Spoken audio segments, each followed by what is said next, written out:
প্রধানমন্ত্রী নরেন্দ্র মোদীকে কুরুচিকর আক্রমণ করা হয়েছে এমনই অভিযোগ। এক্সে ভিডিও পোস্ট করে সরব হয়েছেন শুভেন্দু অধিকারী। অভিযোগ কাঁথে তৃণমূল নেতা পীযূষ পান্ডার বিরুদ্ধে।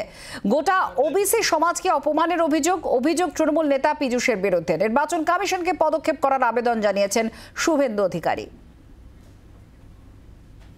যাকে আপনারা প্রধানমন্ত্রী করেছেন, যাকে আপনারা দেখেছেন টিভির পর্দায় বেশি কিংবা এদিক ওদিক গেলে সভা সমিতিতে দূর থেকে দেখেছেন, দেখতে খুব সুন্দর। রবীন্দ্রনাথ ঠাকুরের মতো দাড়িটা বানিয়েছেন। আমরা মাঝে মাঝে ভ্রান্ত হয়ে যাই, লোকটা আবার বাঙালি না তো, কবিগুরুর মতো সেজে বসে আছে। এত মিথ্যে কথা চোর ডাকাতরাও বলে না, এত মিথ্যে বলে। আচ্ছা, ভারতবর্ষের কোন রেল স্টেশনে তিনি চা বিক্রি করেছেন? আছে স্টেশনের নাম জানতে পেরেছেন আপনারা? জানতে পেরেছেন? ভারতবর্ষের কোন রেল স্টেশনে বর্তমান ভারতবর্ষের প্রধানমন্ত্রী, গুজরাটের প্রাক্তন মুখ্যমন্ত্রী, আবার কিছুদিন পরে কিন্তু প্রাক্তন প্রধানমন্ত্রী হয়ে যাবেন, নরেন্দ্র দামোদর দাস মোদীজি চায়ে বেঁচেছিলেন? তার রেকর্ডটা দেখান। রাজনীতি করা ছিল, ছেড়ে দেওয়ার। উনার বয়স প্রায় 70। 50 বছর আগে সার্টিফিকেট কোথায় লেখা হতো জানেন? পেনে লেখা হতো, পেন। তখন কম্পিউটার ছিল না, তখন টাইপও ছিল না, হরিদা ছিল না, কিন্তু তার সার্টিফিকেট বের করেছে অনলাইনে, কম্পিউটারে। 50 বছর আগে এদেশে কম্পিউটার ছিল না, 50 বছর আগে এদেশে টাইম মেশিন ছিল না, কিন্তু মোদীজির সমস্ত সার্টিফিকেট কম্পিউটার। কত বড় জালিবাজ বুঝতে পেরেছেন? গোটাটা জালি, গোটাটা। আর সে দেখুন না, মোদী একটা পাগল। রামের মন্দির তো হবে উদ্বোধন, স্যার আমি বামুন লোক, আমাকে তো 3-4 দিন পরে মনে হয় এই কাঁথি সেন্ট্রাল বাস স্ট্যান্ডে জুতা পালিশ করতে বসতে হয়। কেন জানেন? উনি যবে থেকে রাম মন্দিরের অসম্পূর্ণ রাম মন্দির, 4জন শঙ্করাচার্য বলছেন হিন্দু ধর্মে এটা হয় না। অহংকারী নরেন্দ্র মোদী, তেলির ঘরের ছেলে বাবা, তিনি রাম মন্দির উদ্বোধন করছেন, তিনি পুজো করছেন, কোন ব্রাহ্মণের ডাক নেই। তাহলে বামুন ঘরে টোকা পৈতে রেখে লাভ কি?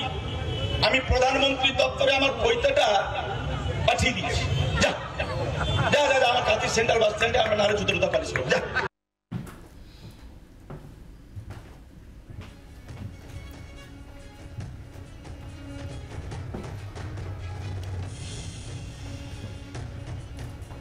প্রধানমন্ত্রী নরেন্দ্র মোদীকে কুরুচিকর আক্রমণের অভিযোগ শুভেন্দু অধিকারীর। একটা ভিডিও তিনি পোস্ট করেছেন, যেটা আপনারা শুনলেন। অভিযোগ কাঁথে তৃণমূল নেতা পীযূষ পান্ডার বিরুদ্ধে। গোটা ওবিসি সমাজকে অপমান করেছেন তিনি, এমনই অভিযোগ তৃণমূল নেতা পীযূষ পান্ডার বিরুদ্ধে। নির্বাচন কমিশনকে পদক্ষেপ করার আবেদন করেছেন শুভেন্দু অধিকারী।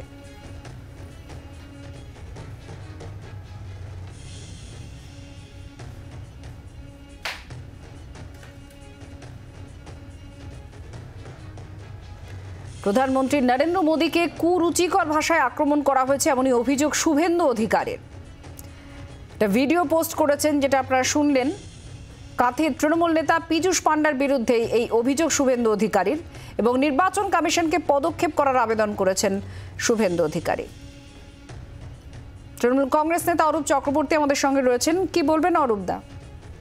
নরেন্দ্র মোদী দেশের প্রধানমন্ত্রী, তাদের সাথে আমাদের রাজনৈতিক বিরোধ থাকে, কিন্তু তৃণমূল কংগ্রেস কখনোই কোনো জাত বা ধর্ম তুলে কোনো মন্তব্যকে প্রশ্রয় দেয় না, সমর্থন করে না। কোনো লোকাল নেতা স্থানীয় স্তরে কিছু বলে থাকলে সেটার দায় কখনোই দল নেবে না। কিন্তু এইসব নিয়ে যে বড় বড় জ্ঞানের বাণী দিচ্ছে, সেই সারদার এফআইআর নেম তোলাবাদ শুভেন্দু কদিন আগে যেন রাহুল গান্ধীকে ঠিক কি ভাষায় আক্রমণ করেছিল ছেড়ে দিন। ও বলছে তো সম্প্রদায় নিয়ে কথা। আমাদের রাজ্যের আদিবাসী একজন রমণী, একজন আদিবাসী নারী বীরবাহা হাসদা, তার সম্পর্কে বলেছে বীরবাহা হাসদাকে আমি জুতার তলে রাখি। যে নিজে আদিবাসী এবং তপশিলি জাতির সম্পর্কে এই ধারণা পোষণ করে, সেই সারদার তোলাবাজ নারদার দুষ্ট শুভেন্দু অধিকারী কি লোকাল নেতার কুচনেতার মন্তব্য নিয়ে কি টুইট করলো, তাতে কিছু যায় আসে না। তৃণমূল কংগ্রেস কখনোই এই ধরনের রাজনীতিকে এন্ডোর্স করে না। যদি কেউ করে থাকেন সেটা তার পার্সোনাল ক্যাপাসিটিতে করেছেন।